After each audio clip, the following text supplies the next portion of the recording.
Bismillahirrahmanirrahim. Assalamualaikum warahmatullahi wabarakatuh. Alhamdulillah, wassalatu wassalamu ala rasulillah wa ala alihi wa sahbihi wa mawala, amma ba'd. Alhamdulillah alladzi 'allama bil qalam 'allama al insana ma lam ya'lam, wassalatu wassalamu ala asrafil anam wa ala alihi wa sahbihi wa sallam, amma ba'd. Teman-teman santri semuanya, semoga di rumah masing-masing dalam keadaan sehat walafiat dan selamat berlibur. Akan tetapi saya tetap jaga protokol kesehatannya di rumah masing-masing. Dan untuk mengisi kegiatan liburan kita, mari kita bersama-sama saling berbagi pengetahuan untuk teman-teman santri semuanya. Dan pada kesempatan kali ini, pertemuan pertama, saya akan mencoba membahas tentang ilmu, yaitu seberapa besar ilmu, dan saya kutip dan saya rangkai dengan tema yaitu ilmu mengantarkan kita kepada cahaya kebahagiaan.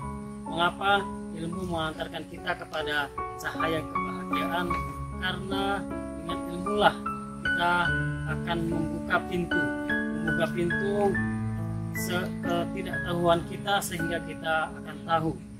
Semuanya pasti dengan ilmu. Kita bergerak dengan ilmu, kita di dunia dengan ilmu, kita melakukan aktivitas yaitu dengan ilmu, dan bahkan kita cara mendekati Allah Subhanahu wa Ta'ala juga kita dengan ilmu. Dan sebagai orang muslim, kita diwajibkan untuk ilmu. Al-ilmu faridatun ala kulli muslim. Ilmu itu fardu bagi setiap orang muslim. Banyak cara untuk kita mencari ilmu. Kita mondok di pesantren, dan kita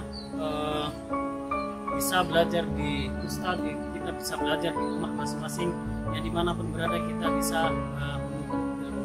Dan bahkan sampai kita keluar negeri kita bisa menuntut ilmu. Ada beberapa keutamaan ilmu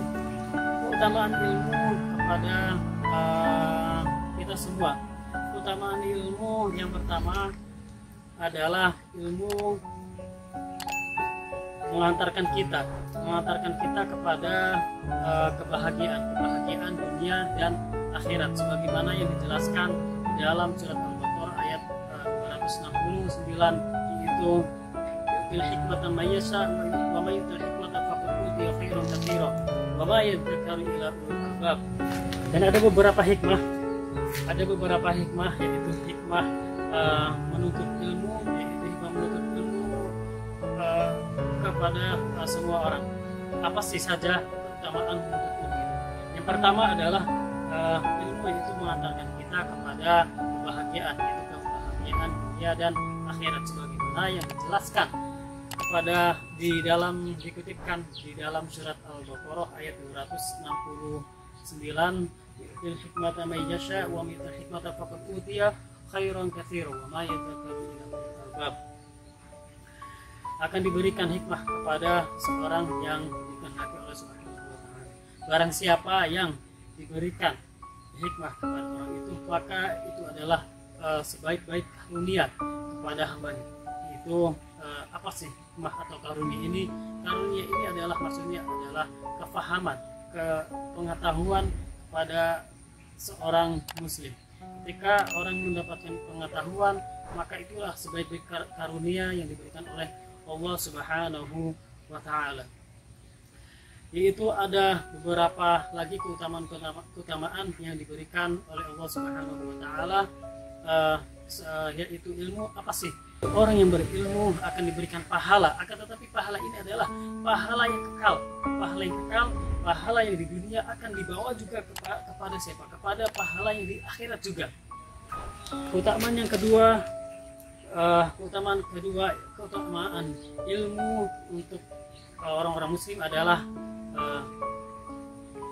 orang yang berilmu itu adalah dia akan mendapatkan pahala. Itu pahala yang kekal, pahala di dunia dan pahala di akhirat, sebagaimana yang dikutipkan dalam hadis Rasulullah Sallallahu Alaihi Wasallam. Kalau Rasulullah Sallallahu Alaihi wasallam, "Idza matal insan inqata'a amaluhu illa min salasatin wa huwa shadaqatun jariyah wa ilmun yuntafa'u bihi wa waladun shalih yad'u lahu."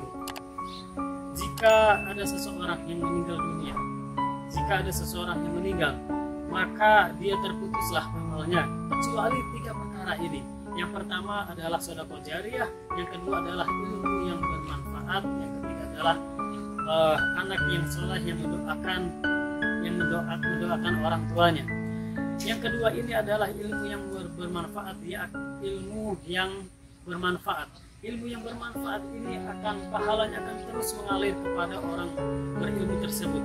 Meskipun orang yang berilmu itu telah meninggal dunia, dia akan terus mengalir. Maka dari itu pada kesempatan ini, marilah kita bersama-sama menuntut ilmu sebelum Allah mengambil nyawa kita dan kita berpindah tempat ke alam akhirat. Marilah kita bersama-sama menuntut ilmu, mencari pengetahuan dimanapun berada, baik di rumah, baik itu di kamar, baik itu di pesantren, atau baik itu di masjid, sehingga kita tidak tergolong orang-orang yang sia-sia. Dan teman-teman sekalian, utama yang kedua ini yaitu ilmu yang bermanfaat. Selain ilmu yang bermanfaat, ada yang ketiga. Yang ketiga adalah anak yang soleh yang mendoakan orang tuanya. Nah, ini menarik, anak yang soleh mendoakan orang tuanya, sehingga anak yang soleh ini dia doanya akan sampai kepada orang tuanya yang telah meninggal. Oleh karena itu kita harus membekali sebelum kita membekali mendidik anak-anak kita. Marilah kita untuk diri kita sendiri bisa apa? Yaitu bisa mengajarkan kepada kita, mengajarkan suri tauladan kepada kita, mengajarkan akhlak yang baik kepada kita, dan mengajarkan sehingga kita bila perlu kita jangan mengajarkan anak diserahkan kepada pesantren atau diserahkan kepada pendidikan atau di masjid atau di mana. Guru yang pertama adalah orang tua. Oleh karena itu, marilah kita sebagai orang tua atau calon orang tua, kita bekali diri kita sendiri untuk mendidik apa? Untuk mendidik anak-anak kita, sehingga anak-anak kita bisa bekal untuk kita setelah wafat, setelah mati nanti. Sehingga warisan yang paling utama adalah siapa? Yaitu adalah anak yang soleh yang mendoakan kita. Sebelum terlambat, sebelum kita dipanggil, marilah kita sama-sama untuk berusaha untuk memperbaiki diri kita, berusaha untuk bekal kita untuk kita mati nanti. Dan yang tadi menarik, itu ilmu yang bermanfaat. Ilmu yang bermanfaat yaitu apa? Ilmu yang bermanfaat ketika kita mempunyai ilmu dan ilmu kita bermanfaat. Salah satu ilmu yang bermanfaat adalah kita belajar ilmu, yaitu kita juga apa? Yaitu kita juga mengajarkan kepada orang lain. Kita mengajarkan orang lain sehingga ilmu kita akan terus salsal. Kita akan terus ilmu kita akan mustamir, ilmu kita akan terus menerus mengalir, sehingga ilmu kita tidak berhenti di tempat. Nah, inilah adalah definisi dari ilmu yang bermanfaat. Sehingga sebagaimana tema yang saya kutipkan di awal, yaitu ilmu membawa cahaya kebahagiaan.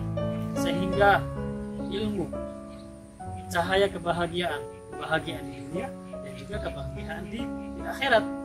Tidak ada kebahagiaan kecuali dengan ilmu. Harta apakah bisa membawa kita kebahagiaan? Mungkin iya, akan tetapi sesaat kebahagiaan itu.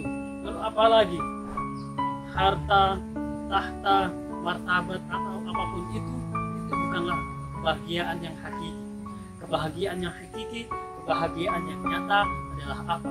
Kebahagiaan yang nyata adalah ilmu. Maka dari itu, untuk teman-teman santri semuanya, marilah kita berusaha sekuat mungkin. Sebelum kita terlambat, mari kita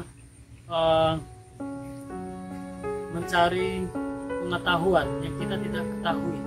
Banyak cara untuk kita mencari ilmu, baik itu di rumah ataupun di pusat ataupun di pesantren. Sehingga pada saat ini kita sebagai santri, marilah kita untuk berusaha sesuatu mungkin, berusaha semaksimal mungkin untuk mencari apa itu, untuk mencari ilmu, sehingga kita tidak terbuang waktu di pesantren, sehingga kita tidak sia-sia pengorbanan orang tua kepada kita, pengorbanan orang tua kita membekali kita, yaitu rela menitipkan anaknya ke pesantren dan rela mencari nafkah untuk bekal kita di pesantren. Sehingga kita sebagai santri, marilah teman-teman jangan sia-siakan usaha orang tua kalian untuk mensekolahkan kalian, sehingga kalian bisa membahagiakan orang tua kalian. Nah, ini penting berarti, sehingga kita bisa membahagiakan, kita bisa ilmu kita bisa membuat bahagia kita diri sendiri, dan juga dari ini kita bisa membahagiakan orang lain juga. Membahagiakan siapa? Yang pertama adalah membahagiakan orang tua kita, dan juga membahagiakan orang-orang yang di sekeliling kita, sehingga kita sebagai orang yang muslim, orang yang muslim yang memahami, sehingga orang yang muslim kita bisa bermanfaat kepada orang lain. Dan keutamaan yang ketiga, orang yang berilmu, orang yang mempunyai ilmu adalah apa? Keutamaan yang ketiga ini, orang yang berilmu ini adalah pewaris Nabi. Nah, pewaris Nabi. Al-ulama warasatul anbiya. Al-ulama warasatul anbiya. Ulama adalah pewaris para nabi. Sehingga keutamaan ilmu di sini, kita sebagai orang yang berilmu secara tidak langsung adalah apa? Yaitu sebagai warisan para nabi. Dengan demikian, dengan kita sebagai para ahli waris nabi, maka dari itu kita mempunyai keterikatan apa? Yaitu keterikatan antara kita dengan para nabi. Yang dikhususkan di sini adalah dengan kita kepada siapa? Yaitu kepada Nabi Muhammad Sallallahu Alaihi Wasallam. Sehingga kita mempunyai keterikatan secara tidak langsung. Berarti keterikatan ini akan membawakan apa? Yaitu akan membawakan kebahagiaan kita, membawakan kebahagiaan kita, kebahagiaan di dunia dan juga kebahagiaan di akhirat. Karena apa? Karena kita mempunyai keterikatan antara kita dengan Nabi. Mungkin dibilangnya bisa, keterikatan ini bisa menjadi temannya Nabi, sahabatnya, atau keluarganya Nabi, atau sahabatnya Nabi. Sehingga dengan kita disebut sebagai sahabatnya Nabi, secara otomatis kan Nabi suka kepada kita. Dengan wasilah apa? Dengan wasilah al-ilmu warasatul anbiya, itu adalah pewaris para nabi. Oleh karena itu, marilah kita di sini menjadi calon-calon ahli waris para nabi. Dengan apa? Yaitu dengan ilmu, dengan pengetahuan. Caranya tidak mudah. Kita belajar apa saja yang bermanfaat. Salah satunya itu di pesantren. Kita di pesantren, berarti kita semua di pesantren belajar apa? Berarti kita di pesantren belajar baca Al-Quran, tahsinnya, dan juga tahfiz Qurannya juga. Dan juga kita di pesantren belajar apa lagi? Dan kita di pesantren belajar membaca kitab, dan juga kita di pesantren belajar tentang hadis, belajar tentang bahasa Arab, belajar tentang bahasa Inggris, dan belajar tentang ilmu yang lainnya. Sehingga dari kita yang tidak tahu, kita akan tahu dengan apa yang kita tidak ketahui. Teman-teman santri semuanya, sangat besar sekali manfaat ilmu kepada kita semua. Marilah kita untuk bersungguh-sungguh mencari ilmu. Mungkin mencari ilmu tidak mudah kali ya. Mencari ilmu tidak mudah. Mungkin perlu kesabaran dan juga perlu ketekadan, dan mungkin ada masalah-masalah yang perlu kita hadapi. Contohnya kita di pesantren, kita harus sabar dengan mungkin ketika ngantuk ada bel berbunyi untuk sholat jamaah, untuk belajar, sehingga kita harus sabar. Dan juga kita mungkin menemui masalah-masalah yang kita hadapi di pesantren, atau juga mungkin ketika belajar dimanapun berada. Mungkin ketika di pesantren kita menemui sakit, mungkin sakit kulit atau sakit demam atau sakit apapun, sehingga kita benar-benar harus sabar bagaimana cara mengatasi solusi masalah tersebut dengan sakit. Dan juga banyak sekali masalah-masalah yang harus kita hadapi ketika kita belajar ilmu, dan tidak ada ketika orang yang menuntut ilmu itu dia akan baik-baik saja, dia akan terus jalan lurus dan dia tidak menemui masalah apapun itu. Tidak ada, semuanya pasti ada masalah yang dihadapi. Nah, dari sinilah kita belajar, dari masalah inilah kita belajar. Itu belajar apa? Belajar mengatasi masalah tersebut. Berarti seperti contohnya ketika sakit, kita bagaimana cara solusinya, bagaimana kita cara untuk sembuh. Mungkin dengan menjaga, salah satunya menjaga kebersihan, sabar, dan kita mungkin menjaga makanan juga, berobat dan yang lainnya. Dan mungkin ada masalah-masalah yang lain yang ada di ruang lingkup pesantren. Mungkin ada santri dengan temannya, mungkin santri dengan temannya ada sifat yang berbeda. Nah, disinilah kita belajar. Yaitu belajar apa? Yaitu belajar untuk berteman. Belajar untuk berteman dengan teman yang lain. Berarti bagaimana kita yang mempunyai watak yang berbeda sehingga orang itu bisa dijadikan teman untuk kita. Tidak jadi untuk perbedaan dengan latar belakang sifat atau karakter, sehingga kita bisa berteman dengan siapapun itu, baik itu dengan sifat yang berbeda, baik itu dengan teman yang mempunyai karakter yang berbeda, atau dengan teman yang mungkin mempunyai latar belakang daerah yang berbeda. Nah, bagaimana kita cara mengatasi atau bagaimana solusinya? Semua teman santri itu menjadi sahabat, bukan menjadi perbedaan atau mungkin musuh. Dan ini dihindari, berarti menjadi musuh. Jangan, berarti semua teman kita harus, semua santri menjadi teman, sahabat kita. Caranya apa? Caranya berarti dengan ilmu. Dengan ilmu kita terjun langsung. Oh, berarti caranya mungkin kita harus sabar, kita harus pengertian dan saling tolong menolong. Sehingga dengan demikian, yaitu kita mempunyai banyak teman, kita mempunyai banyak sahabat, dan dengan mempunyai banyak teman dan dengan mempunyai banyak sahabat, sehingga timbullah sifat tolong menolong, timbullah sifat saling kasih sayang di antara teman, tidak memusuhi antara teman yang lain. Sehingga kita ketika punya masalah lalu ditolong dengan teman yang lain karena dia sahabat.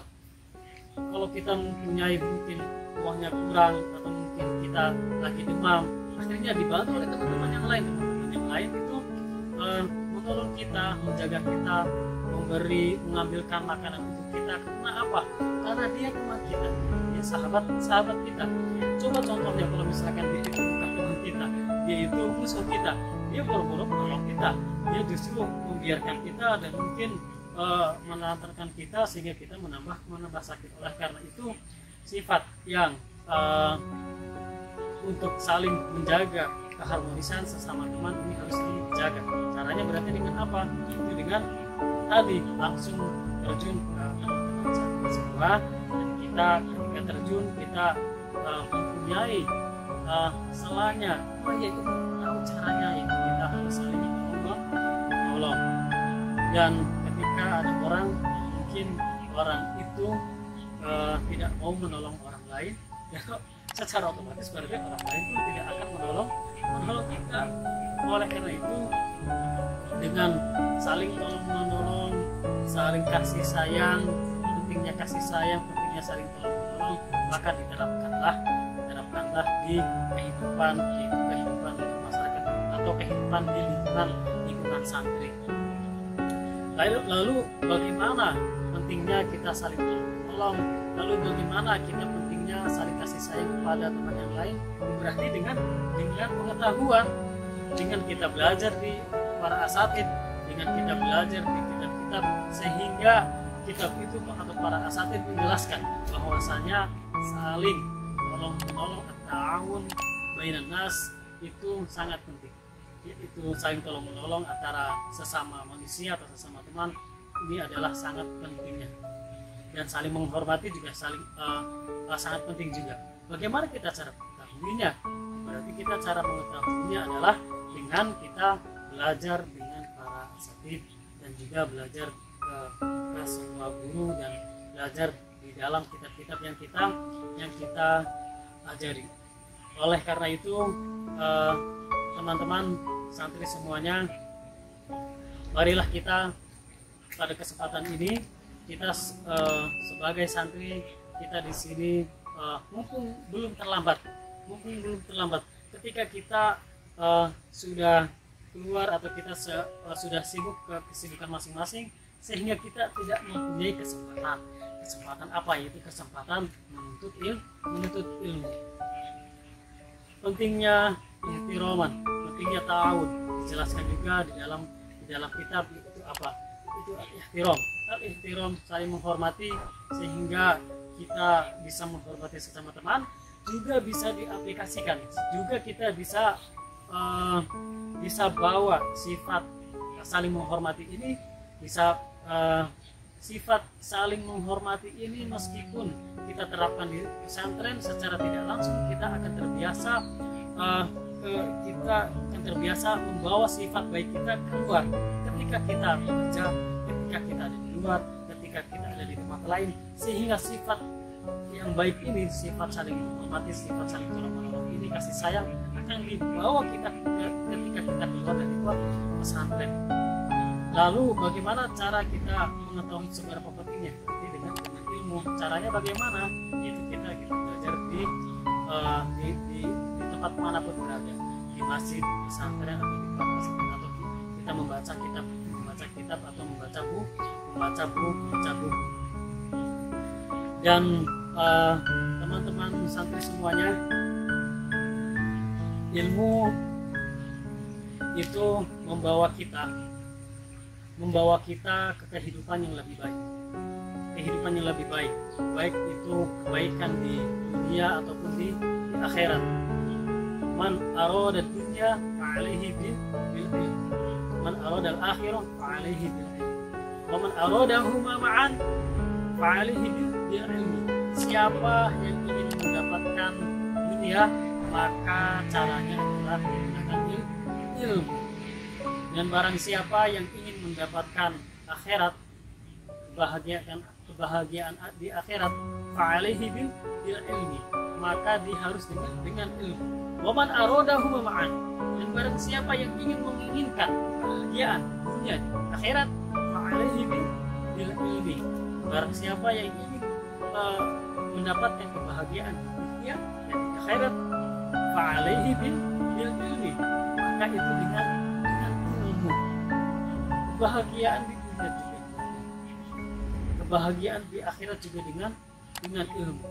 Tidak ada seseorang yang mereka bahagia itu mereka tidak berilmu, semuanya berilmu. Dan kebahagiaan di akhirat juga mereka lah orang-orang yang berilmu, sehingga makna dari makna dari yang bermanfaat untuk diri kita sendiri dan bermanfaat kepada orang lain itu tercantumkan, yaitu manfaatnya itu terbawa, manfaat di dunia dan juga manfaat di akhirat, manfaat untuk diri kita sendiri dan juga manfaat untuk kepada orang lain. Coba lihat beberapa orang-orang yang sukses, orang-orang yang bahagia di dunia, itu mereka menggunakan ilmu, semuanya menggunakan ilmu. Seperti contoh yang masyhur di kalangan kita, yaitu ada siapa? Yaitu ada Ayahanda Insinyur B.J. Habibie. Dia bisa membuat pesawat, beliau bisa membuat pesawat, beliau bisa buat pabrik-pabrik pesawat, dan sehingga manfaatnya apa? Sehingga manfaatnya itu besar bagi, bukan untuk orang muslim saja, berarti untuk semua orang, bermanfaat untuk semua orang dengan menciptakan pesawat tersebut, sehingga orang bisa terbantu oleh ilmu ayahanda B.J. Habibie tersebut, sehingga orang itu bisa mudah safar berpergian di tempat-tempat yang jauh. Nah, lalu masih manfaatnya kepada B.J. Habibie tersebut, manfaatnya kepada ayahanda B.J. Habibie tersebut adalah beliau akan dihormati oleh orang lain, beliau secara otomatis beliau bahagia di dunia, itu mendapatkan apa? Mendapatkannya itu materi yang lumayan besar, materi yang lumayan banyak. Dengan apa? Itu dengan menciptakan pesawat tersebut.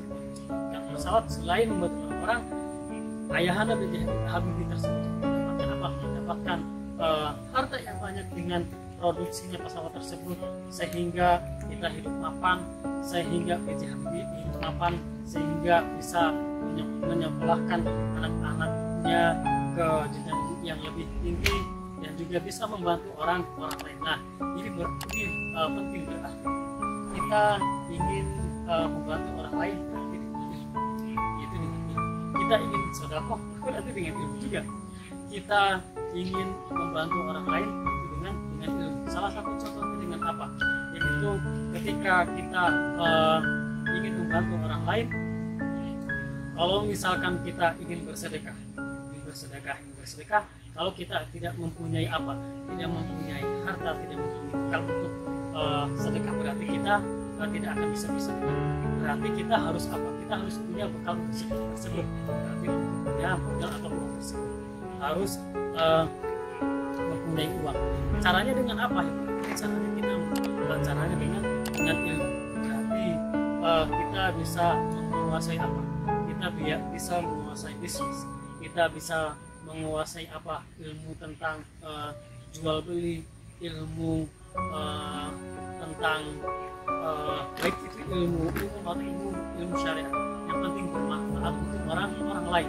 Kita belajar ilmu, kita tidak serta-merta yaitu tidak belajar ilmu syariat saja, akan tetapi belajarlah dengan ilmu itu. Mungkin kita bisa belajar dengan bisnis, kita bisa apa? Itu kita bisa mempunyai bekal, kita bisa kaya, dan kita bisa bersedekah kepada orang lain. Ilmu apapun itu, yang penting kita bisa bermanfaat untuk orang lain. Baik itu kita bisa belajar ilmu agama, belajar ilmu Al-Quran, belajar ilmu dakwah, bisa belajar ilmu tentang apapun itu, atau bisa belajar ilmu umum. Yang penting apa? Yang penting bermanfaat untuk orang. Dan teman-teman santri semuanya, pentingnya ilmu patutlah kita bawa, patutlah kita jaga dengan apa? Yaitu dengan semangat. Dengan semangat kita belajar ilmu, sehingga kita tidak sia-sia kepada diri kita sendiri, dan juga tidak sia-sia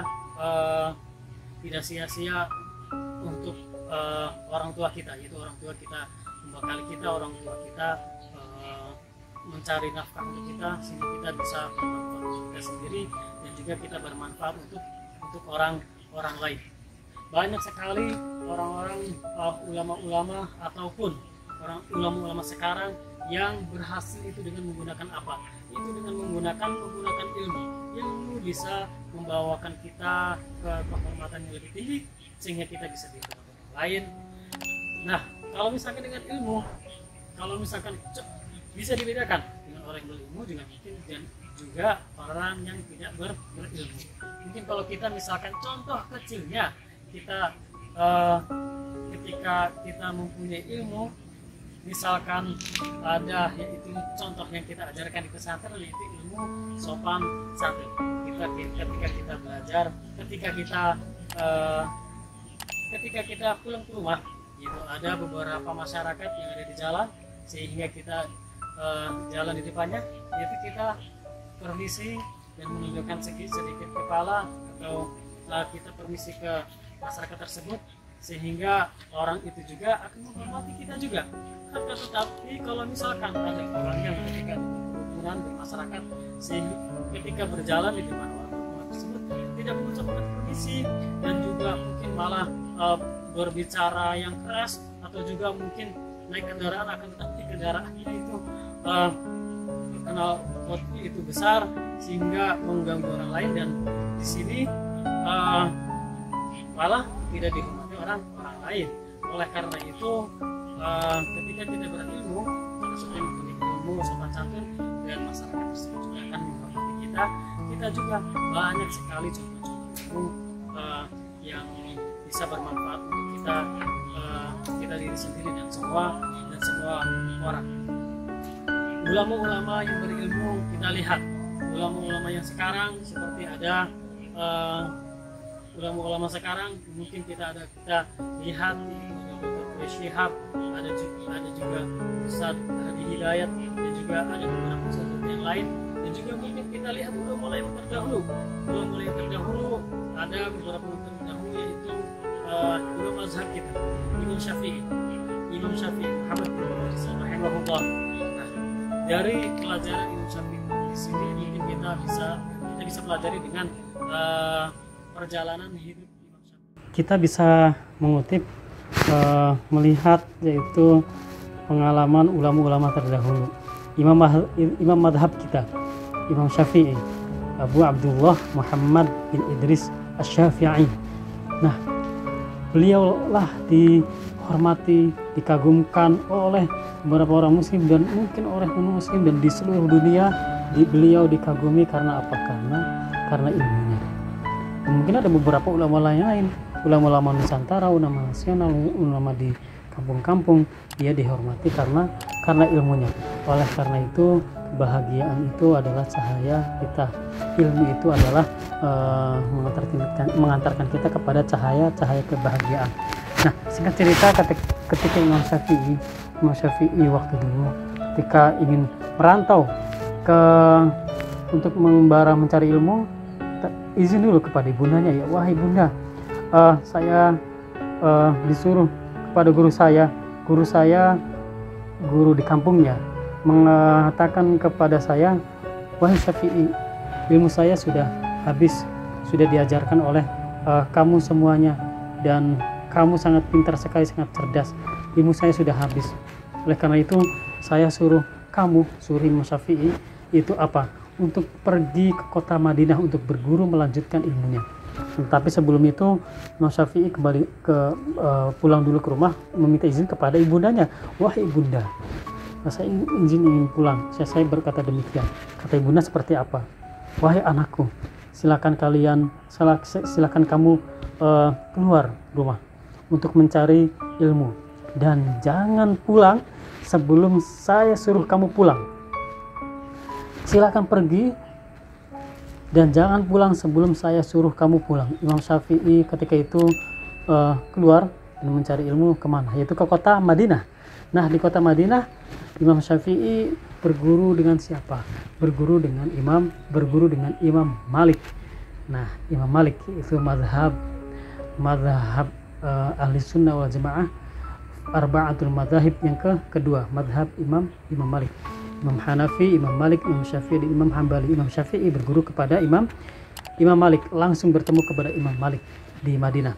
Singkat cerita, Imam Syafi'i waktu itu menjadi murid baru, menjadi santri baru istilahnya, dan langsung kagum, langsung karena kecerdasannya beliau langsung menonjol, langsung terkenal, langsung dikagumi di teman-teman seperguruannya karena kecerdasan Imam Syafi'i. Dan Imam Malik pun mengatakan demikian dan mengakuinya bahwa muridnya Imam Syafi'i itu sangat cerdas sekali, dan dijadikan Imam Syafi'i sebagai murid kesayangan Imam Malik. Singkat cerita pun sama, Imam Malik ketika sudah puas, ketika mengajarkan semua ilmunya kepada Imam Syafi'i, Imam Malik pun menyuruhnya untuk apa? Untuk berkelana lagi, menyuruh kepada Imam Syafi'i kemana? Yaitu ke kota Iran. ke negara Irak. Ke negara Irak, Imam Syafi'i pindah ke negara Irak, dan di sana Imam Syafi'i berguru. Berguru kepada siapa? Berguru kepada murid-muridnya Imam Hanafi. Karena waktu itu Imam Hanafi sudah meninggal dunia, sehingga Imam Syafi'i hanya belajar kepada siapa? Hanya belajar kepada muridnya Imam Hanafi. Singkat cerita, Imam Syafi'i di sana pun kejadiannya sama seperti di Madinah. Beliau karena kecerdasannya langsung menonjol, langsung masyhur, langsung dikenal karena kepintarannya, dan masa demi masa Imam Syafi'i menjadi ulama yang terkenal dan disegani oleh masyarakat Irak di Irak karena ibundanya belum menyuruh pulang. Akhirnya Imam Syafi'i lumayan lama di Irak dan mengajarkan. Yang awalnya Imam Syafi'i menuju ke Irak itu sebagai murid, sebagai santri mencari ilmu, akan tetapi sampai di Irak itu sehingga Imam Syafi'i menjadi seorang ulama yang masyhur, ulama yang tersohor di Irak. Singkat cerita, ada di Madinah, yaitu ada pengajian akbar yang pendakwahnya itu didatangkan dari Irak. Dan ketika itu ada ibundanya Imam Syafi'i yang mendengarkannya. Yang pendakwahnya itu bukan Imam Syafi'i, bukan, akan tetapi pendakwah yang berasal asli dari Irak dan mendakwah di Madinah, di masjid yang ada di Madinah. Ibunda Imam Syafi'i mengikuti ceramahnya, akan tetapi pendakwah itu di ceramahnya sedikit mengutarakan qala Muhammad bin Idris Asy-Syafi'i, sedikit kata Imam Syafi'i demikian. Lalu sebentar lagi mengutarakan lagi, Imam Syafi'i mengutarakan hukumnya demikian. Sering menyebutkan nama Imam Abu Abdullah Muhammad bin Idris Asy-Syafi'i. Lalu ibunda Imam Syafi'i penasaran. Ketika selesai ceramah, ibunda Imam Syafi'i mendekati pendakwah tersebut. Wahai ya Syekh, kenapa Anda sering mengatakan Muhammad bin Idris Asy-Syafi'i? Syekhnya mengatakan, ya ummah, wahai ibu, beliau Muhammad bin Idris Asy-Syafi'i itu adalah guru saya di Irak, guru favorit saya. Beliau sangat masyhur, beliau sangat pintar sekali di Irak dan saya mengaguminya. Beliau adalah guru saya. Lalu ibunda Imam Syafi'i mengatakan kepada Syekh itu,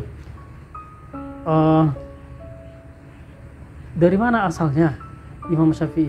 Beliau Muhammad bin Idris Asy-Syafi'i berasal dari kota Mekah. Lalu ibunda Syafi'i terkagum, terkejut, langsung mengatakan, wahai ya Syekh, itu adalah anak saya. Itu adalah anak saya yang sudah keluar begitu lamanya dan belum kembali pulang.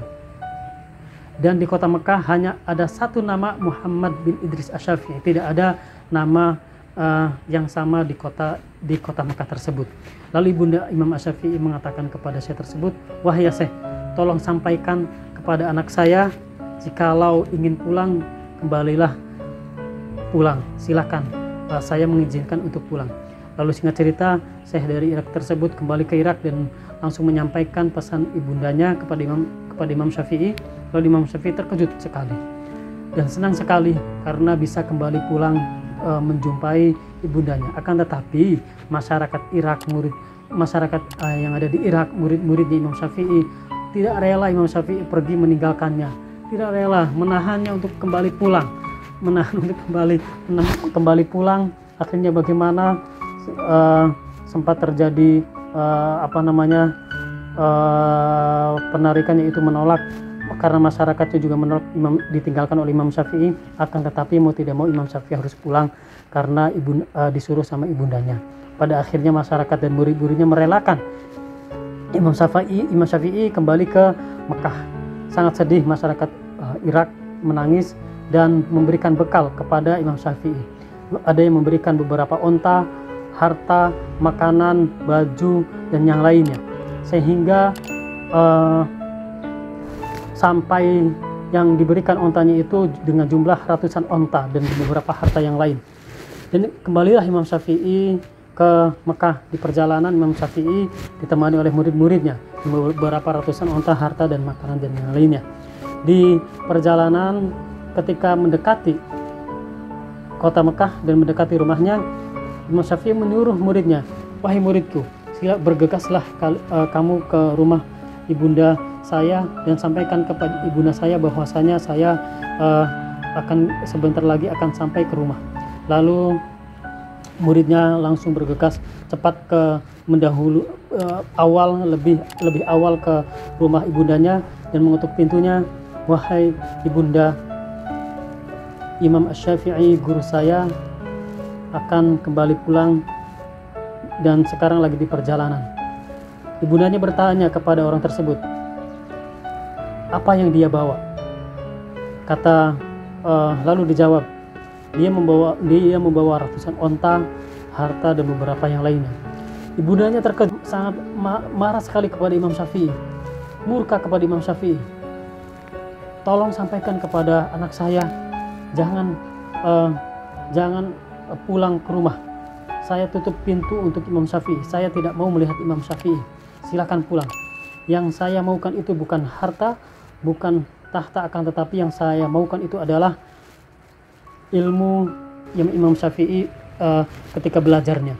Lalu muridnya kembali kepada Imam Syafi'i di rombongan, dan muridnya itu menyampaikan kepada Imam Syafi'i, dan Imam Syafi'i terkejut, sedih, dan benar-benar sedih sekali. Ketakutan Imam Syafi'i, takut ibundanya tidak ridho kepada anaknya itu Imam Syafi'i, sehingga Imam Syafi'i memutuskan ratusan onta itu dan beberapa harta yang lainnya untuk disedekahkan kepada fakir miskin yang ada di kota Mekah. Fakir miskin di kota Mekah diberikan semuanya, sehingga yang tersisa adalah ilmu dan kitab-kitabnya. Lalu muridnya itu kembali ke rumah ibundanya dan menyampaikan, "Wahai ibunda, sekarang yang ada di Imam Syafi'i adalah semua ratusan ontanya sudah diberikan kepada masyarakat kota Mekah, dan beberapa harta yang lainnya yang tersisa adalah ilmu dan bukunya." Dan lalu apa yang dikatakan oleh ibunda Imam Syafi'i? Ibunda Imam Syafi'i mengatakan kepada Imam Syafi'i, mengatakan kepada muridnya, "Tolong sampaikan kepada anakku, silakan Imam Syafi'i atau anak saya bisa masuk ke rumah saya dan kembali pulang dan bertemu kepada saya." Itulah singkat cerita tentang kehidupan perjalanan Imam Syafi'i. Maka dari itu perjalanan kita untuk mencari ilmu, kita harus sabar, kita harus benar-benar membutuhkan masa juga, membutuhkan bekal juga, dan membutuhkan semangat juga, dan istiqomah juga, sebagaimana yang disebutkan di dalam ta'lim wa ta'lim. Dan itulah teman-teman santri semuanya yang bisa saya sampaikan. Sebelum saya tutup, harusnya ini harus disampaikan di awal ceramah saya, tapi tidak apa-apa, saya disampaikan di akhir ini. Program ini adalah program tambahan karena beberapa perpanjangan waktu liburan, dan ada syaratnya yaitu apa? Syaratnya harus mengikuti kajian-kajian yang diberikan oleh Mahad, pemateri yang disimulkan, yang akan menyimpulkan, yang akan memberikan materinya. Dan tugasnya kepada para santri itu apa? Yaitu bisa menyimpulkan apa yang diutarakan pemateri tersebut. Disimpulkan lewat apa? Disimpulkan lewat buku tulisan. Lewat buku tulisan atau kertas, buku kecil, mungkin jangan besar-besar. Buku kecil, mungkin teman-teman santri mencari buku yang kecil di sini. Dan misalkan ini ada episode pertama itu dengan tema ilmu mengantarkan kita kepada cahaya kebahagiaan. Misalkan temanya demikian. Lalu di bawahnya, alinea baru di bawahnya itu kesimpulan apa yang diutarakan oleh pemateri. Itu saja teman-teman tugasnya, dan ini sangat penting. Tugas ini sangat penting sekali, dan mungkin syarat masuk ketika selesai liburan. Syaratnya harus membawa apa? Syaratnya harus membawa kesimpulan apa yang diutarakan oleh pemateri. Dan nanti ketika teman-teman sudah datang semuanya di sini, sudah menyerahkan kesimpulan intisari dari pemateri yang sudah diutarakan, dan nanti akan reward award, yaitu ada hadiah, ada penghargaan dari kami, yaitu untuk 2 orang, 1 dari santri putra, 2 dan satunya lagi dari santriwati, dari santri putri. Apa nilainya? Yaitu nilainya santri yang terkreatif, santri yang paling aktif dalam kegiatan ini, dalam kegiatan menyimpulkan apa yang dibicarakan oleh pemateri dan disimpulkan. Berarti di sini kita bisa melihat apakah anak ini fokus atau tidak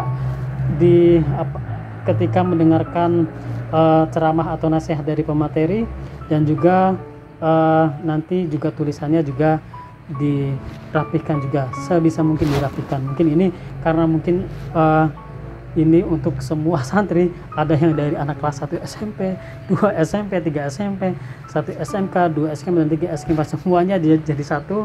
Jadi sebisa mungkin sebisa mungkin teman-teman santri semuanya, baik yang dari SMP atau dari SMK, itu bisa menyimpulkan apa yang diutarakan oleh pemateri. Ini adalah pertemuan pertama, dan insya Allah akan ada pertemuan-pertemuan selanjutnya yang akan disampaikan oleh beberapa pemateri-pemateri. Itu saja dari saya. Wallahu muwaffiq ila aqwamit thoriq. Assalamualaikum warahmatullahi wabarakatuh.